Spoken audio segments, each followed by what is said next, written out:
Hey everybody, welcome into another edition of Make Every Second Count Live. Now, I am your host, Jeff Marconette Jr., also known as the international award-winning Make Every Second Count speaker. And boy, oh boy, am I pumped up because, I haven't been feeling good. For the last while, I have been sick and it hasn't been a lot of fun. And I just sat around my house taking up space and I was bored. And I even got a little depressed because I didn't feel like doing anything. And at that time, it was like, man, you gotta pull yourself out of this. Excuse me. So today I went to the gym and I worked out for like a half hour. I didn't have a lot of energy. Hang on here. I'm going to pull this up on my phone and see if I can get some people in here. I was supposed to have a guest tonight, but he's obviously running a little late, and that is fine and dandy. So I am just going to talk to you for a few. So, as I was saying, I didn't feel good this week, and I got kind of depressed, and I started thinking about gratitude and the power of gratitude. And I started just in my head, all right, time out. So I closed my eyes. I took 3 deep breaths in. So,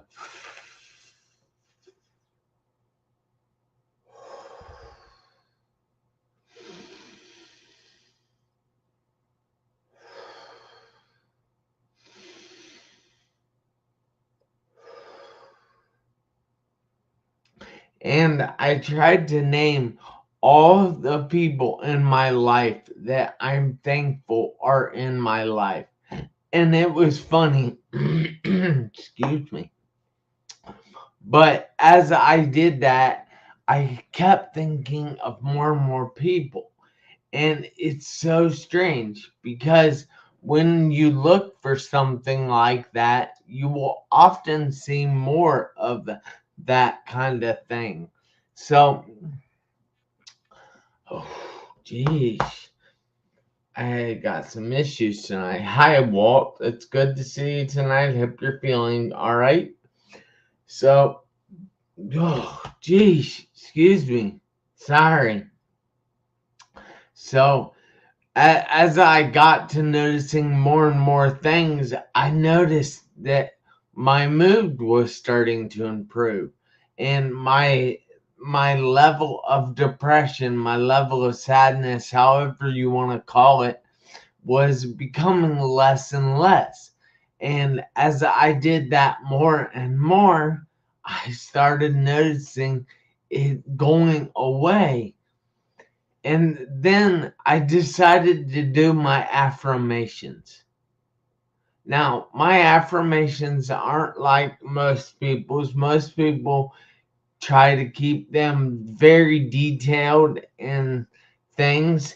I just pick out words that are important to me and I try to harp on those words because you know that where our focus goes, energy flows, and that will help us grow more and more of the things we want because when we focus on something, we will see more of it.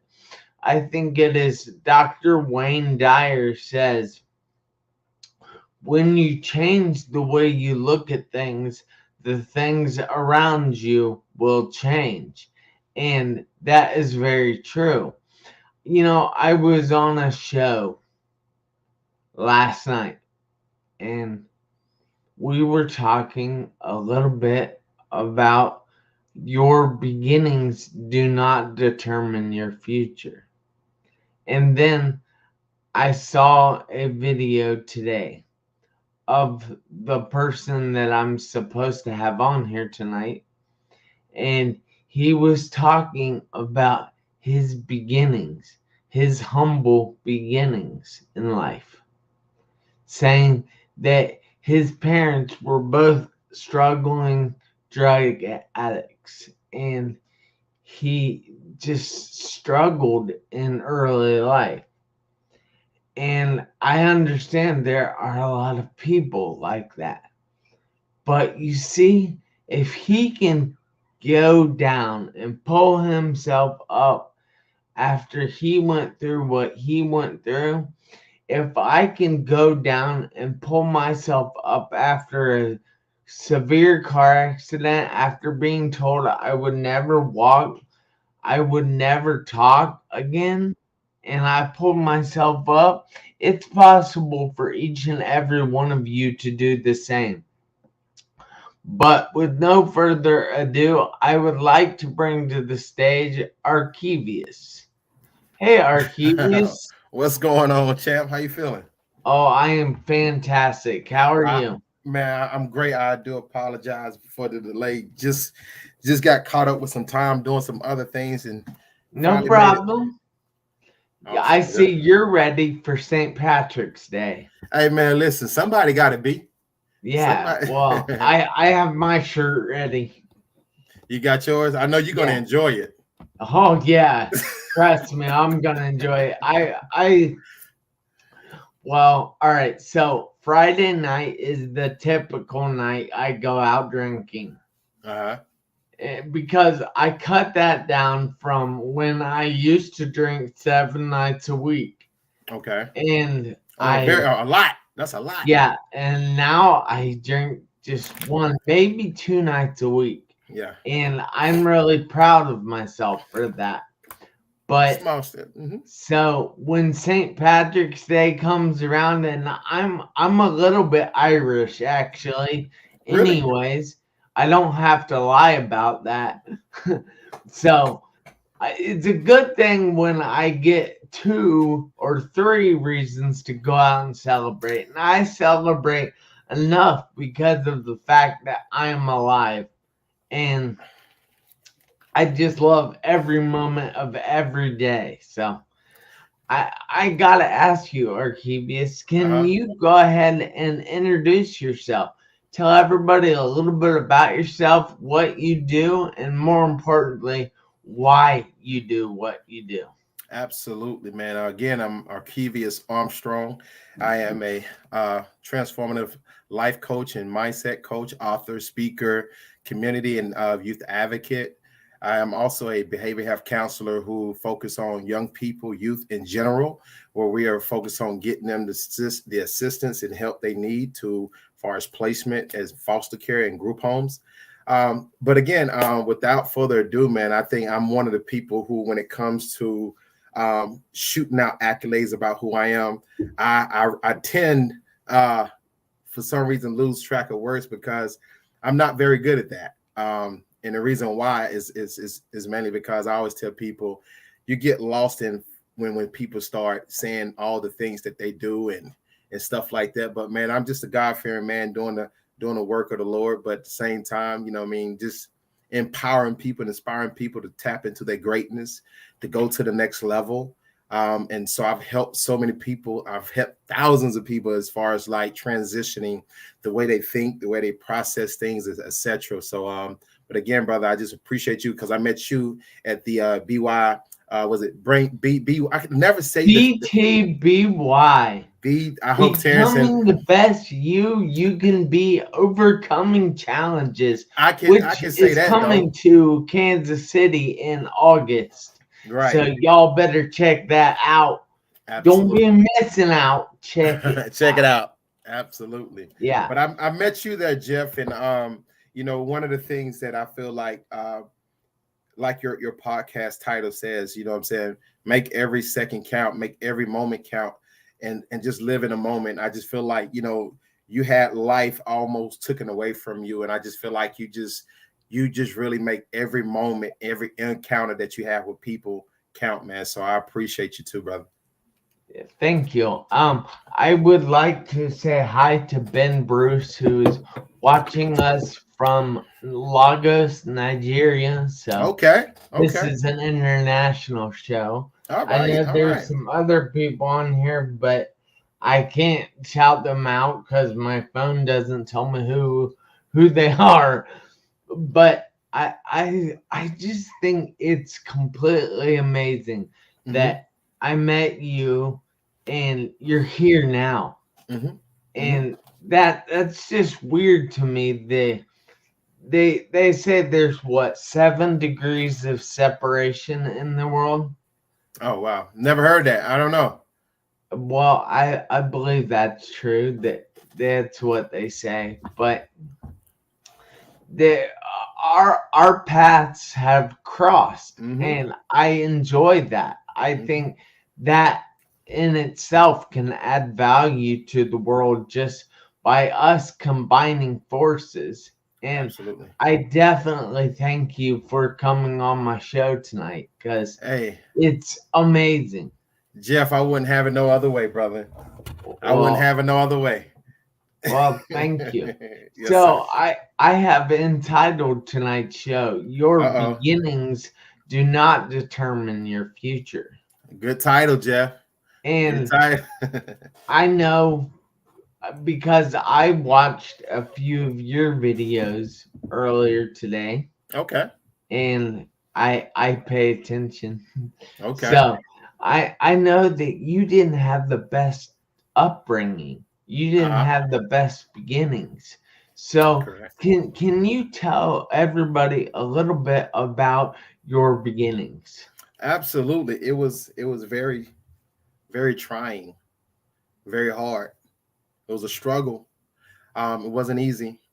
But I feel like, as a young man who can speak on it now, it wasn't by the grace of God that I was able to see it through. Growing up with very abusive parents who abused drugs. Both of my parents abused drugs, and my father was very abusive to me physically, emotionally, and psychologically. And I had to deal with a lot when it comes to that side of my life, where I was very afraid of a father who I seek love from, I seek guidance from, I just seek protection from, but I feared him. My mom struggled with her drug addiction, my father who was in and out of my life.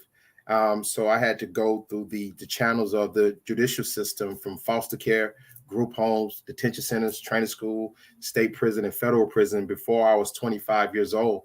And so struggling as a kid with my identity, trying to figure out life as a young man, I had to grow up real fast, Jeff. I had to figure it out very quickly. And the way I had to figure it out is really survival mode. So I started doing the things and that involves me being in the streets, selling drugs and committing certain minus acts and stuff like that. By the age of 13, I was already doing hard drugs for like cocaine and marijuana at 13 years old, facing 24 years to life for attempted murder charge at the age of 13 years old. And Wow. I used those things that I always tell people. I had used the very things that I saw growing up as a catalyst to try to give me a sense of purpose, right?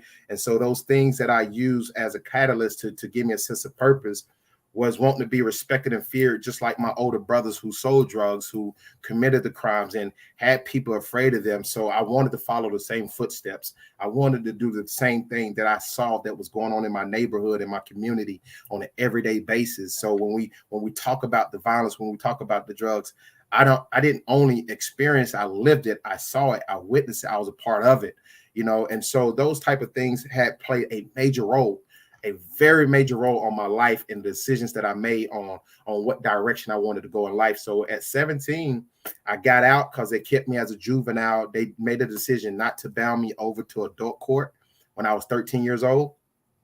So they gave me the maximum of 4 years, which was a youth prison that was conjunction to a adult prison. And so I got out at 17, put back in the same environment, around the same people, no resources, no support, no nothing. And I started doing the same thing that I've always done, the only thing that I always knew. And again, I was in survival mode, committing crimes, doing all type of things. Here it is, 19 years old, another crime that I committed that was putting me in a situation that I was facing 35 years to life for another attempted murder charge that I did commit. And, I'm not one of the people to sit here and try to look for a pity party and say, oh, I hate that you had to go through that. No, I had to go through that. I had to go there. If I didn't go through that, I wouldn't be talking to you right now, Jeff. If I didn't go through that, I wouldn't be who I am today. If I didn't go through that, I wouldn't be able to have the impact and influence and the energy that I have now that's helping so many people across the world. So I signed a 10-year plea at the age of 21. I signed a 10-year plea. And, I turned my life around while I was incarcerated. I gave my life to Christ while I was incarcerated. And, the story started from there.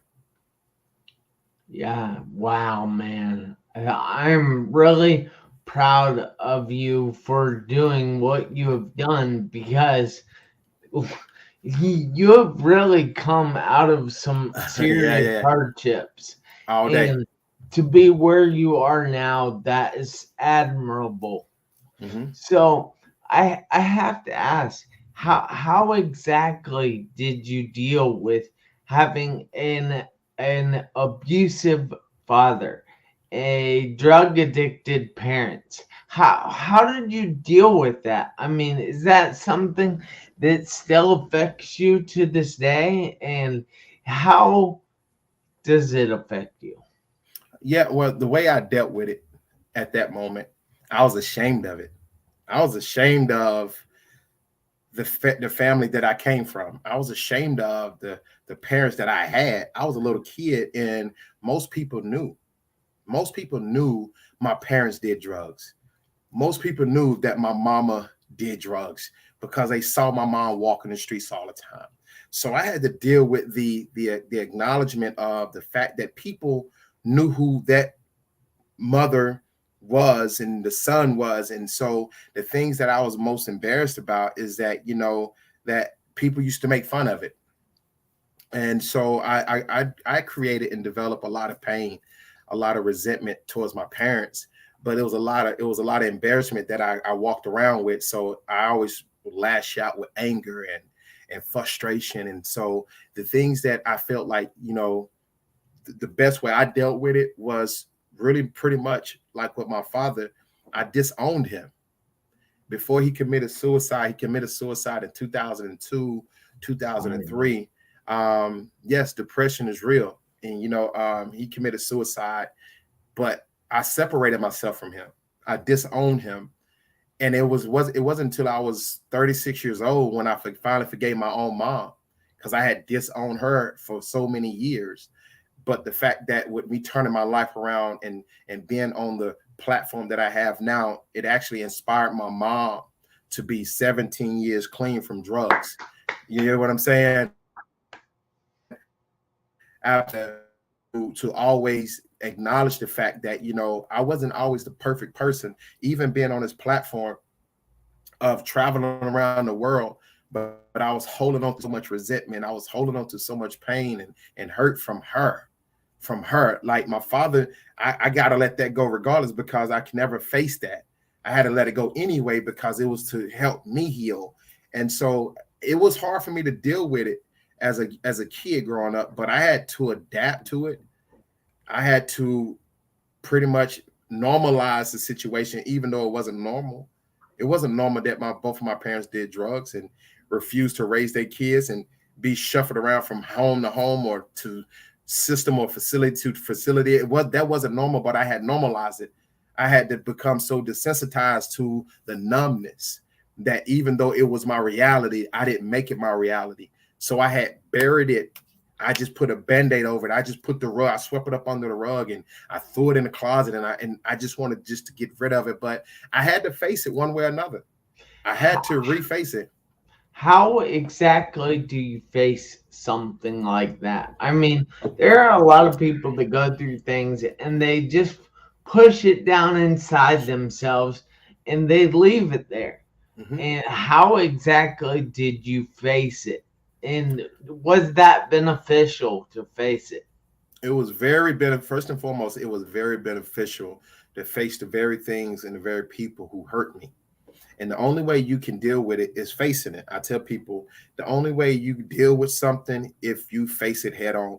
If you try to bury, you try to overlook it, you try to run away from it, you try to distance yourself from it, you have to one day, sometime, one day or another, you're going to have to revisit it.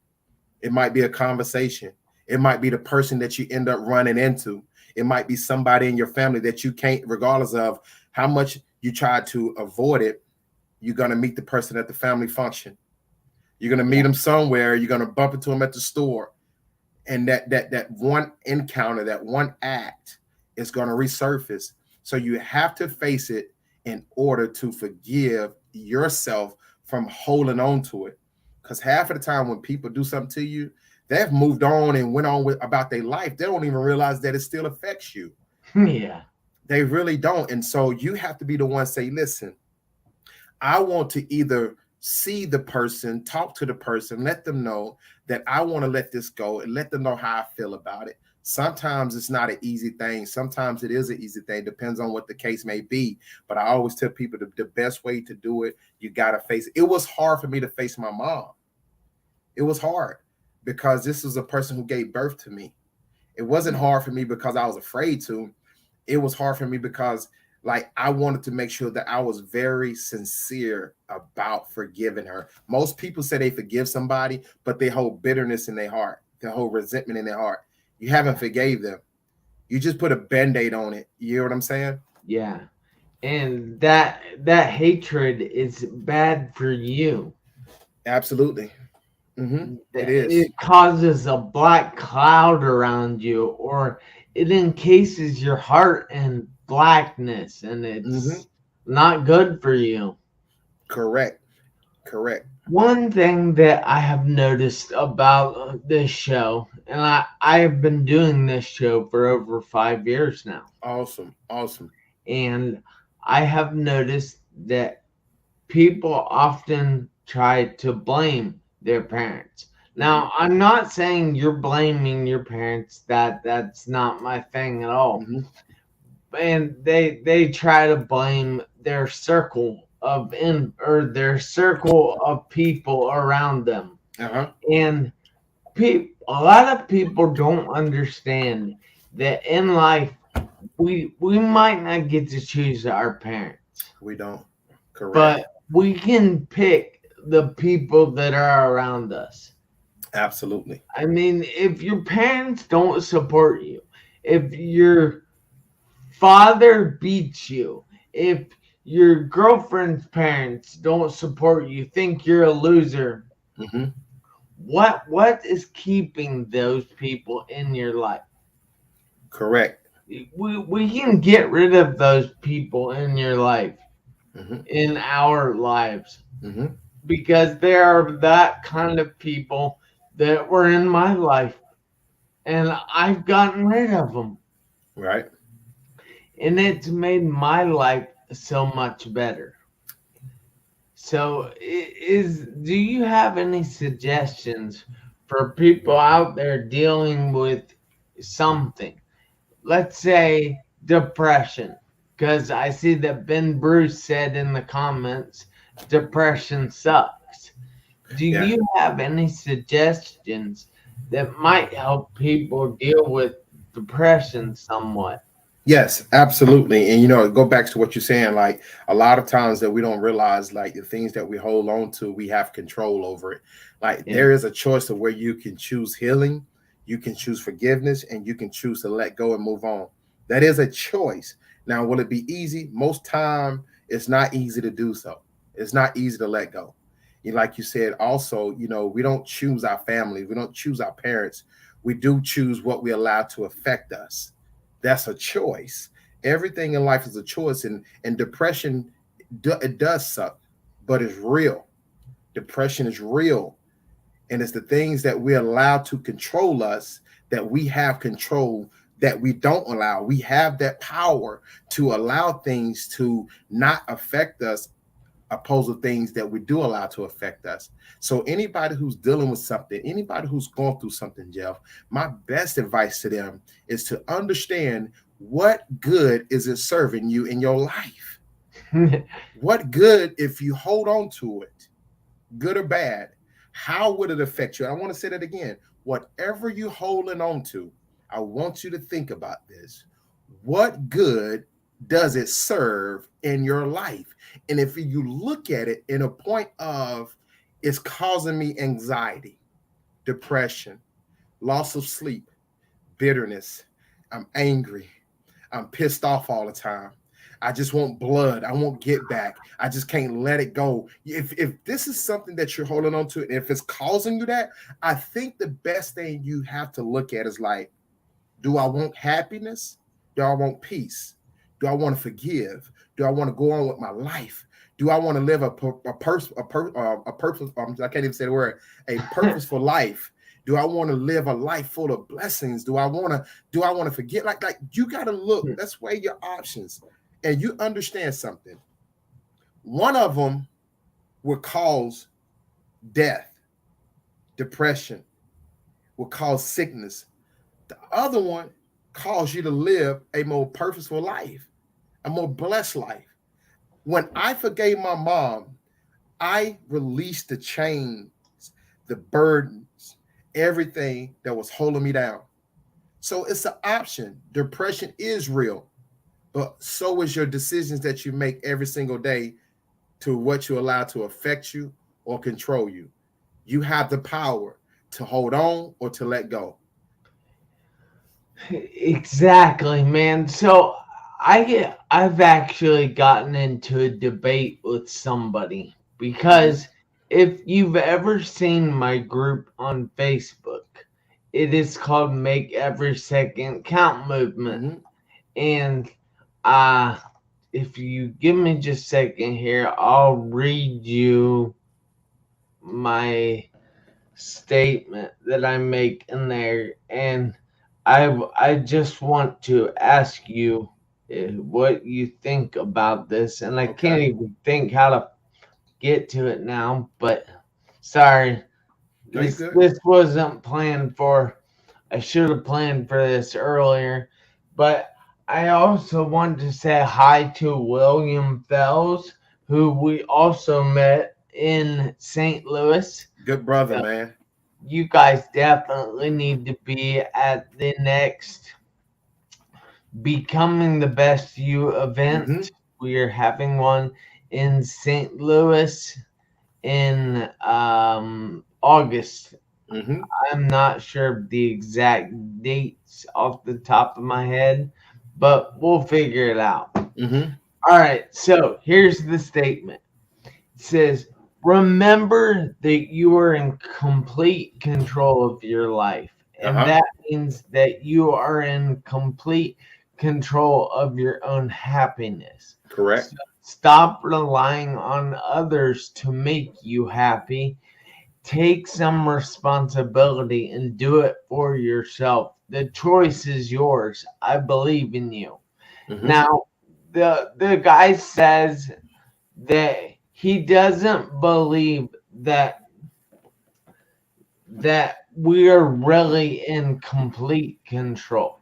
He thinks that the way we're raised is definitely affects us in certain ways. Mm-hmm. And I say that it does. It can leave an impression. But the way we react to our life now is Mm-hmm. in our complete control. Correct. So I, I believe honestly, both of you got valid points. It does, and I can speak for my own personal life that I made a decision to make a choice to better myself and not allow where I come from and what happened to me to be a reason why I can't thrive in life. But there's people who come from the same place I come from. They actually cut from the same cloth I was cut from, have the same family that I have, birth from the same mother, who still struggle. Some people still struggle. Go ahead. but could they make the same decision that you made and change their life for the better. Yes, that's where I honestly agree that they can. Will you become who I've become? Probably not. Probably Well, not. But you it's can not. definitely make a change for the better. You definitely can make a Yeah, change for the it's better. not saying that you're going to become whatever you have become or whatever I have become, but it is saying that you are in control of it. You don't need to let anything from your past hold you back from living your best life. Right. So on that note, too, the things what a lot of people got to understand is about change. You have to change. You have to change more than just you. You have to change your surroundings. You got to change your environment. You got to change your circle. You got to change the way you perceive and your perspective on life. You have to stop becoming a victim and be a victor. You know what I'm saying? You have to be courageous and stop living as a coward. You know what I'm saying? Like when I say a coward, it's not to bash anybody, but to get people to understand, like, don't be afraid to face the very things that where you come from that did the things to you. Like, face it. Don't be a coward and continue running through life trying to avoid it. Face it. But yes, you have to change you in order for me to be where I am at today. Listen, I have a brother who's doing 30 years. I have a cousin that's my first cousin that got 110 years. I got another cousin got 100 years. I got a nephew who just got sentenced to 8 years. I got people who still are a part of that culture and a part of that life. But I had to say to myself, one, I have to remove myself from and out of that environment. So I have to remove myself away from anybody that comes from the area where I come from. Why? Here's why. Because there are certain conversations you can engage in that can pull you back. There are certain things that you can be a part of with certain people that can pull you back. There are certain things that you can be a part of and around that can easily pull you back to where you come from. So if you're talking about change, you have to want change, but it has to be something that you just can't dress up. You have to be something that's from an inside out. Change starts within. It starts from the heart. A lot of people don't understand that it starts from the heart, then it starts from the mind. And once you understand those two works together, your heart and mind works together, because you can't change your mind and you still have a bitter heart. You still have listen, you still got a stern heart towards certain people who probably said something or done something. And most people who are still struggling, mainly because they still holding on to whatever bitterness that towards their parents, their siblings, their cousins, certain people they went to school with. There's grown up still struggling with letting go of the past. I think that if if people would just let go of the past and let go of how they started in life, they would be much better off. Do you Mhm. think that is true? I mean, it's easier said than done. And I Well, say, yeah, everything's easier yeah, said than you know, done. and I think what you look at, like even myself, this is 17, 18 years of working to get to this point. Still growing. I'm still developing. I'm still learning. There's still certain things that I might still allow to trigger me. I'm human. There's no perfect person that walked this earth other than Jesus. And even he got upset when he turned over the tables, and what I mean? So, but at the end of the day, it's easier said than done. It's not an easy thing. But I tell people, like, I mean, it's worth you trying to heal, forgive, and get over it and become better. It's worth trying. When you hold on to something that's causing pain, you're doing yourself a disservice. You're causing your own self-affliction. You're causing your own pain at this point, because you have the power to say, man, wait a minute. I can really let this go and move on with my life. Yes, you can. You can do that. So you Yeah. telling me if I stop allowing people negative self-talk, if I stop allowing people negative opinion to affect me, I can really be. Yes, you can. Yes, you Yeah. can. So And he also, the guy that I'm kind of debating on this, also talks about toxic positivity. He says that you can be too positive. I've heard that before. Listen, I've heard, I mean, it's not for everybody. We're all created differently. You know what I'm saying? Everybody get their inspiration from something. Not everybody get it from motivational speaking, inspirational words, or books, or everybody is different. You know what I mean? Some people, I get my inspiration. I pull my inspiration from so many different areas. And believe it or not, like I do not follow no motivational speaker. I You don't don't? follow. I don't listen to them. I don't follow. I don't do none of that. Um, I truly believe that whatever, and again, it's like I listen to what God tells me to do. I pull from my own source, and I am my own source. So most people will look at the Eric Thomases and say, "Hey, man, like I listen to Eric Thomas. I listen to God. I listen to myself. I be still. I'm still a lot. I'm very still a lot." And do I hear other inspirational messages from people? Yeah, I do. I'm not saying that I block out or I'm so oblivious to who else out here. No, I know who all out here doing great work. I'm not taking nothing away from nobody, but I'm also not going to sit here and bash anybody who say, "Hey, I don't need all that positive stuff," because some people don't. Like, I'm not for everybody. You know what I'm saying? Like my message is not for everybody. And I'm okay with that. But I know I have a message that's for somebody. So Yeah. that's why I will for always use my words to inspire somebody, just not everybody. I'm not for everybody. And I'm okay with that. So whoever the individual is, like, listen, like he has a very good point because it's his opinion. You know what I'm saying? It's his opinion. I've learned not to wrestle or fight or go against anybody's opinion because that's yours. You own that. It belongs to you. It's not mine. I'm not going to force to make you try to believe what I believe. If that's what you believe, then hey, more power to you. I'm gonna say this. I had somebody at the Becoming the Best You event. They loved my power. They love my message. Many people did, but and it's I didn't take offense to it, but they told me, like, when you started talking about God, it kind of and like I said, God ain't for. Listen, what my belief system is not for everybody. Everybody have their own belief, and I'm okay with that because it was something in my message, regardless of what me talking about God, because I'm going to forever always talk about God.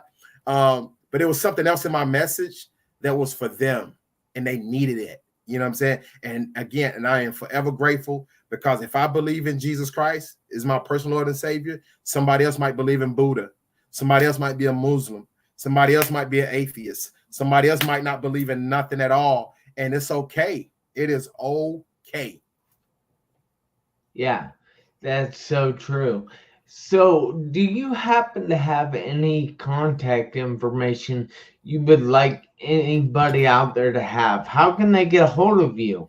Absolutely. My contact information, I'm on every platform as far as social media. If you are on LinkedIn, I am Arkevious Armstrong. If you're on Facebook, I'm Arkevious Ark Inspire Armstrong. If you're on Instagram, I am Ark Inspire 81. Twitter, Ark Inspire 17. Hmm. Man, like it's other sources of social media outlets that I use, but my website is www.arkinspire. That's ARKINSPIRE arkinspire.com. Go on there, check out what I got going on. Next event, I think my brother William said him and his wife gonna drive down to Charlotte to my event that I got going on in a couple weeks. Man, like I said, if you can't remember any of those things, man, just Google Arkevious Armstrong. All the stuff that I do, it'll pop up. Absolutely. Yeah. And William says, "Oh yeah." All right. Absolutely. Well, I thank you so much for taking the time out of your busy evening. I know you've said you've had a Yeah. crazy day. Oh So man. I definitely like to thank you for taking the time out of your night to be here with me and my guests. Absolutely. But Man, I I need, hey, hold on, Jeff. I need you to do uh, me a favor. You see, uh, you see the posters, right? Hold on, it's right here. Hold on, where's it? Right there. You see the posters right here? yeah, Yeah, I need you to. I got another one right. Hold on, the other one right here. All right, now you see behind your head, you have a perfect spot. I need you to rearrange some stuff so we can get my poster behind your wall. So when you're doing your interviews, that you can have my poster back there, Jeff. All right. Well, you'll have to send that to me. Hey, you got to go to the website, Jeff. You got to go to the website, order it, man. Yeah. Yeah, All you gotta right. go to the Well, website. I'll think about it. Oh, Uh, and Sarah Baston said she is coming to Charlotte as yes. well. Sarah also says she's coming, man. I'm looking forward to seeing those individuals. Sarah's not too far from me as well, but it was also some great people I met out there, man. So, man, I'm definitely looking forward to seeing them. All right. Well, that's awesome. But you have to do me a favor this week, next week, and for the rest of your life. You have to make every second count. Absolutely. Why? Because you never know when the seconds are going to run out on your one life. Hey, I'll see you guys back here next Tuesday, 7 p.m. Eastern Time. And until then, make every second count. Thank you again, Arkevious. You have a great night. Yes, sir. Thank you.